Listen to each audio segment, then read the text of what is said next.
신율의 뉴스 정면 승부 4부 시작하겠습니다. 4부도 정면 인터뷰로 이어지는데요. 자, 지금 만나볼 분은 국민의힘 김재원 전 최고위원이십니다. 김 의원님 안녕하세요. 네, 안녕하세요. 지금 김 의원님은 김문수 캠프의 미디어 총괄 본부장을 맡고 계시죠? 그죠? 네, 그렇습니다. 예. 뭐 올라갈 걸 그러면 당연히 예상했다 이렇게 말씀하실 거죠? 실제로 그랬습니다. 예. 지난주부터 저희 캠프에서는 예. 김문수 후보가 1등 그리고 한동훈 후보가 2등으로 될 것이라고 이미 공개해 왔었고요. 또 그것이 현실화된 것입니다. 예. 근데 홍준표 후보께서는 끝나자마자 탈당과 정기은퇴 선언을 했는데 어떻게 들으셨습니까? 참 마음이 아프고 애석한 일입니다. 우리 당의 훌륭한 자산이자 그동안 우리 당에 많은 역할을 해주시고 또 우리 당의 이 삼역사라고 할 수 있는 분인데 그런 결정을 요청 것이 참으로 안타깝고요. 특히 우리 김문수 후보와는 정치권에 처음 같이 등장을 하셔서 그때가 YS 때죠, YS. 예, 김영삼 대통령이 이제 당시 민자당을 창당을 하고 난 다음에 민자당을 개혁하기 위해서 민주화 투쟁을 하던 많은 분들을 젊은 피로서 영입을 하게 되었고 그때 홍준표 모래시계 검사 홍준표와 민주화 운동의 상징적인 인물이던 김문수를 둘을 전략적으로 영입을 해서 사실 그분들이 당시 민자당의 새로운 피로 민자당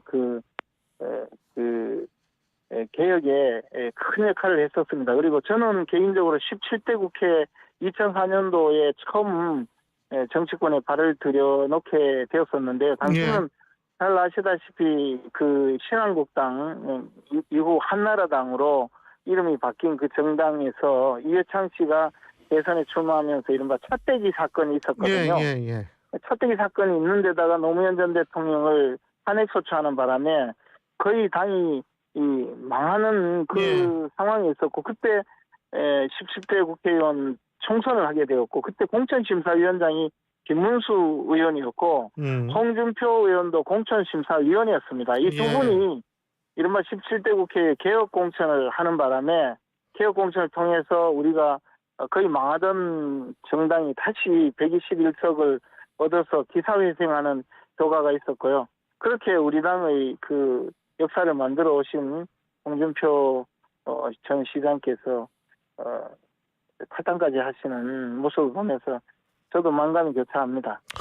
근데 김문수 후보께서는 홍준표 후보 탈당을 만류하면서 아직 마지막 싸움이 남아있다. 정계 은퇴는 지금은 아니다. 같이 가자. 이렇게 말을 했다고 하는데 사실 홍준표 후보의 또 도움이 좀 필요한 거 아니겠습니까? 김문수 후보를 좀 돕게 된다면 김문수 후보 쪽에선 상당히 도움이 되지 않을까요? 어떻게 보십니까? 현실적으로 선거에서는 고양이 손이라도 빌려서 도움을 받는 것이 마땅하고 특히 홍준표 후보도 상당히 많은 지지를 받고 있던 유력 대선 주자이고 또 노선이 비슷해서 지지자들도 좀 겹치는 측면도 없지 않았습니다. 그래서 홍준표 후보님의 도움을 받고 싶은 마음도 있지만 한편으로 그동안 정치 활동을 함께 해왔고 또 17대 국회 때 같이 공천심사위원장과 위원을 같이 할 정도로 많은 당내 역할을 해오신 분들이기 때문에 단순히 도움받는 것 이상의 안타까움과 또 소외가 있는 것으로 보여집니다.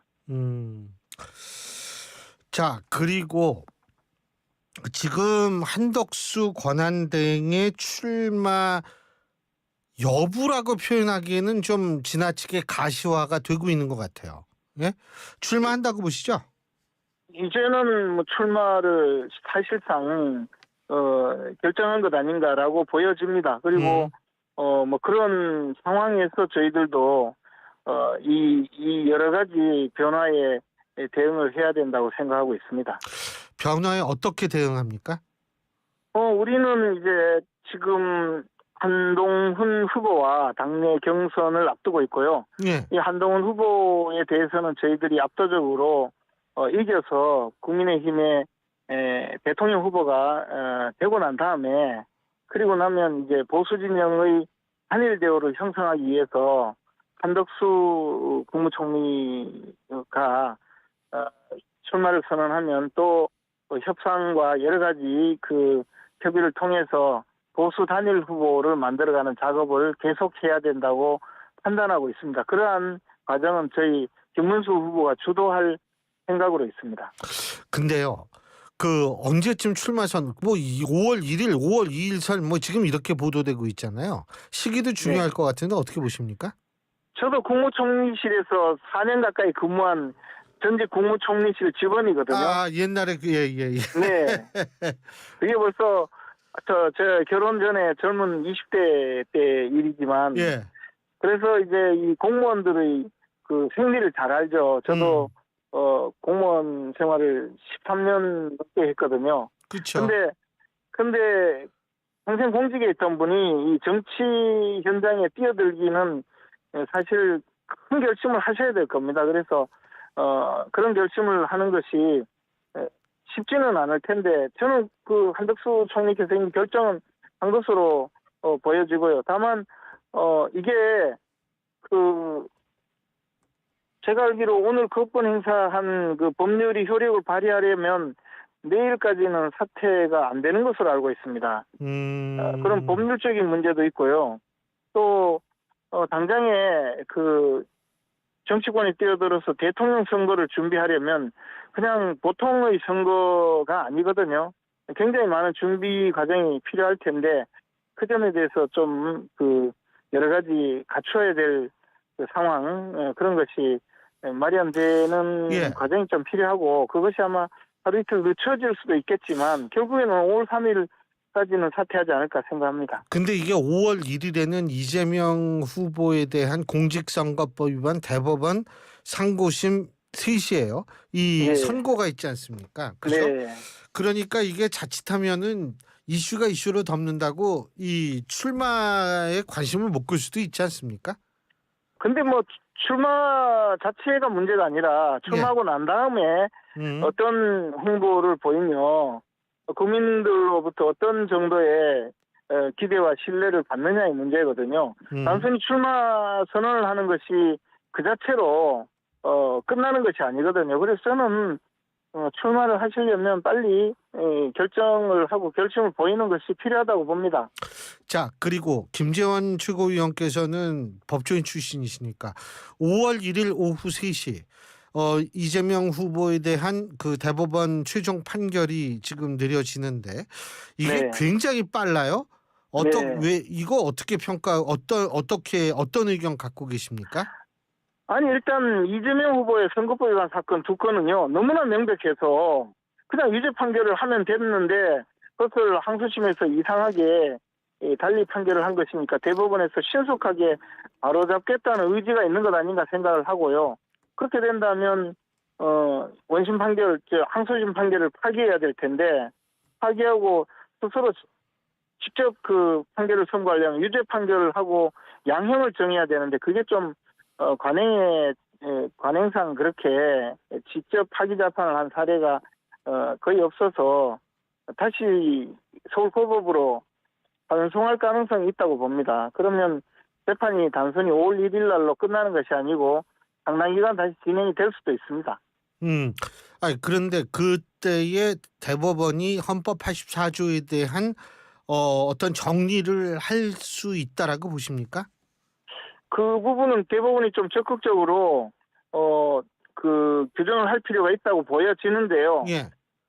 저는 아마 대법원이 그 내용까지 하기에는 좀 정치권의 눈치를 보지 않을까. 스스로 판결까지 이렇게 선고하면서 유죄 판결을 확실히 해주는 것 그리고 그것에 대해서 이론의 여지가 없을 정도로 분명히 해주는 것 그것이 더 중요하다고 보고요. 그리고 향후의 재판의 일정에 대해서 이것이 대통령이 되면 재판을 계속하겠다 뭐 이런 이야기 자체는 가정적으로 판결하는 것 아니겠습니까? 그것을 하기에는 조금 부담이 될 아직까지는 대법원이 부담을 갖지 않을까 생각합니다. 자, 그리고 이게 빅텐트 문제도 좀 여쭤봐야 될 것 같은데, 네, 지금 어제 저희가 사실은 이게 어떻게 마지막 인터뷰가 됐는데, 홍준표 후보께서 그런 말씀을 해주셨거든요. 이낙연 전 총리와도 일종의 모종의 교감 같은 게 있다는 식으로 말씀을 해주셨고, 이준석 의원과도 좀 접촉을 했다라는 식으로 말씀을 해주셨는데, 자, 이 빅텐트 가능하다고 보십니까? 저희는 가능할 뿐만 아니라 반드시 그 보수 진영 단일 대우를 만들어야 한다고 생각을 하고 있습니다. 그리고 지금 많은 그 분들이 국민 여러분들이 이재명 후보에 대해서 이렇게 지지율이 높은 것에 대해서 오히려 이상한 현상이라고 판단할 정도로 문제의식을 갖고 있기 때문에 지금 이 상황에서 보수 진영뿐만 아니라 이재명의 당선을 통해서 대한민국이 망가지는 것에 걱정하고 두려워하는 분들은 모두 힘을 합쳐서 단일 대우를 형성할 수 있다고 생각을 하고 있습니다. 이것이 대통합을 넘어서 대연정까지도 해가면서 우리 것을 다 내주더라도 반드시 성공시켜서 이재명 후보가 그 정권을 잡아서 대한민국을 망가뜨리는 일은 함께 막아내야 된다고 생각합니다. 아니 근데요. 네, 이게 물론 인제 김재원 최고위원께서는 당연히 김문수 후보가 최종 후보가 될 것이라고 생각을 하시겠지만, 네, 이 한동훈 후보가 만일 최종 후보가 된다라고 가정을 해도 이 네. 빅텐트가 가능할 거라고 보십니까? 안타깝게도 한동훈 후보께서는 정치적인 그동안에 보여주신 정치인 소견이나 그분의 평소 스타일이나 은행으로 볼 때 자기의 세계에 갇혀 있는 분이고 자신의 주장이 너무 강한 분이어서 아마 빅텐트는커녕 한덕수 총리와의 단일화도 어려워지지 않을까라고 많은 분들이 걱정하고 있습니다. 저도 그런 중에 한 사람입니다. 음. 그래서 한동훈 후보는 우리 당의 대통령 후보가 되지 않을 거라고 확신하고 있습니다. 아 그래서 그렇게 생각하신다고요. 예. 예. 자, 그리고요. 또 한 가지는 그 민주당에서 보니까 이재명 후보 캠프에 인제 윤여준 전 장관을 상임 선대위원장으로 영입을 했는데 어떻게 평가하십니까? 윤여준 전 장관은 과거 보수 정권에서 장관을 지내셨지만 예. 대선 때만 되면 진영을 바꿔가면서 여러 후보를 지지하거나 또는 도왔던 분입니다. 과거 문재인 대통령도 또 문재인 전 대통령도 도왔던 분이죠. 그런데 이상하게도 윤여준 전 장관께서 도운 후보는 지난 2000년 이후에 대선에서 모두 실패했습니다. 그래서 저희들은 그 윤여준 장관께서 이재명 후보를 돕는다는 것에 특별한 의미를 부여하지는 않고 있습니다. 예. 뭐 이게 보도인데 본인은 부인하고 있습니다만 윤 전 대통령 탄핵에 앞장섰던 국민의힘 김상욱 의원도 민주당에서 영입하려고 한다. 이런 보도 보셨죠? 그죠? 그분은 사실 우리 당의 단순히 탄핵을 주장했다는 것을 넘어서서 정치적으로 보여준 수많은 의사 표현의 방식이라든가 당내 의원들과의 다른 노선, 이것이 우리 당의 의원들과 함께 가기는 좀 어려운 분이라고 보여집니다. 그래서 그것을 뭐 단순히 배신이다 이런 논란의 문제가 아니고 정치 노선 자체가 너무나 다른 분이고 이 탄핵 국면을 통해서 표변해 오셨기 때문에 우리 당에서 한석을 잃더라도 그분이 다른 당으로 가는 데 대해서 그렇게 그분을 잡기 위해서 연연할 것 같지는 않습니다. 그 얘기는 다시 말해서 그것이 국민의힘한테 큰 타격으로 작용하지는 않을 것이다. 이렇게 이해해도 되겠습니까? 한동훈 후보께는 상당히 이 한동훈 후보의 정체성이라든가 한동훈 후보가 그동안 보여온 여러 가지 정치적인 의견의 상당 부분이 김상욱 의원과 비슷하다라고 느껴지고 있었는데 그분이 민주당으로 간다면 우리 당의 지지자들이나 당원들이 상당히 놀라움을 표시할 가능성은 있지만 직접 우리 당의 그 많은 주류적인 당원들이나 지지자들은 당연히 그렇게 갈 거라고 예상을 하지 않았을까라고 생각합니다. 지금 김상우 의원 얘기 나왔으니까 말인데 이 탄핵이라든지 혹은 계엄에 관한 입장을 윤희숙 여의도 연구원장이 사과를 했듯이 이거 언젠간 좀 정리를 하고 털고 지나가야 된다라는 얘기가 있는데 어떤 의견이십니까? 윤희숙 여의도 연구원장의 그 생각은 이미 많은 분들이 그런 생각을 당내에서도 하고 있고 또 당이 지금 처하고 있는 여러 가지 어려운 점에 대한 그 나름의 진단과 그에 대한 처방이 아닌가 생각을 합니다.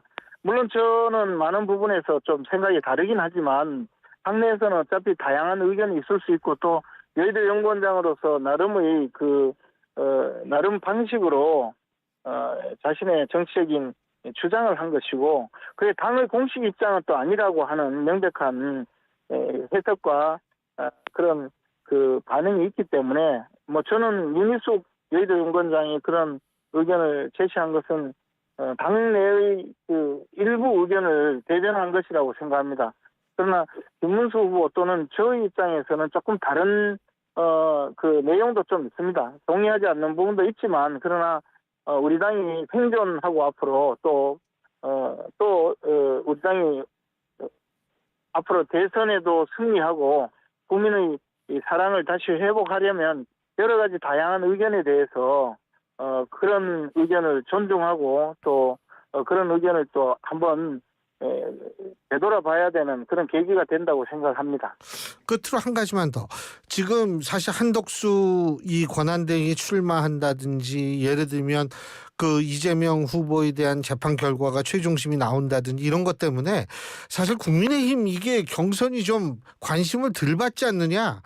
컨벤션 효과가 실종되지 않았느냐 이런 지적도 나오는데 어떻게 보세요? 뭐 그렇지는 않습니다. 이게 처음에 후보가 8명이나 있었고 그분들이 또 4명에서 2명으로 압축되어 가면서 점점 긴장감을 더하고 있고요. 다만 한덕수 국무총리와 단일화 문제가 되니까 약간 이 최종적으로 우리 당의 당대표가 되어도 또 넘어야 될 산이 있고 저는 개인적으로 한덕수 국무총리와 단일화가 되어서 다시 우리 당의 대통령 후보로 선출된 김문수 대통령 후보가 단순히 거기에 만족할 것이 아니고 지금 이낙연 전 국무총리라든지 또는 기타 여러 그 보수 진영의 정치 세력들을 모두 아우르고 보수 단일 대우를 형성할 때까지 노력해야 된다고 생각하기 때문에 이 과정은 굉장히 험난하고 지난한 그런 그 협상과 또 협의 과정을 거쳐야 되리라고 생각합니다. 그러다 보니까 예. 이 과정은 앞으로도 난관이 있겠지만 예. 또 국민들에게는 흥미진진한 그런 모습을 보여줄 수 있으리라고 생각합니다. 예, 알겠습니다. 오늘 말씀 여기까지 듣죠. 고맙습니다. 감사합니다. 예, 지금까지 국민의힘 김재원 전 최고위원이었습니다. 안전화가 이렇게 편해도 돼요? 나도 모르게 집에까지 신고 간다니까요. 우린 발이 건강해야 하니까 안전화 아무거나 못 신어요. 내가 안전해야 가족이 안심하지. 그래서 난 꼭 집에만 신어. 집엔 안전함을 구십하는 확실한 이유가 있다. 생각의 차이가 만드는 가치 집엔 안전화. 아크릴 모든 것 에드피 아몰 반쪽물 굿즈 모든 것 에드피 아몰 신사출력 모든 것 에드피 아몰 에드피 아몰 에드피 아몰 다양한 기프트 반쪽물도 에드피 아몰 오늘을 기록하는 소리, 내일을 준비하는 소리, 그리고 인생을 돌아보는 소리. 모두의 성장을 고민하는 브랜드 오럼, 오래도록 가치 있는 평생 소장품을 만듭니다. 당신의 이야기가 완성되는 곳 합성 목재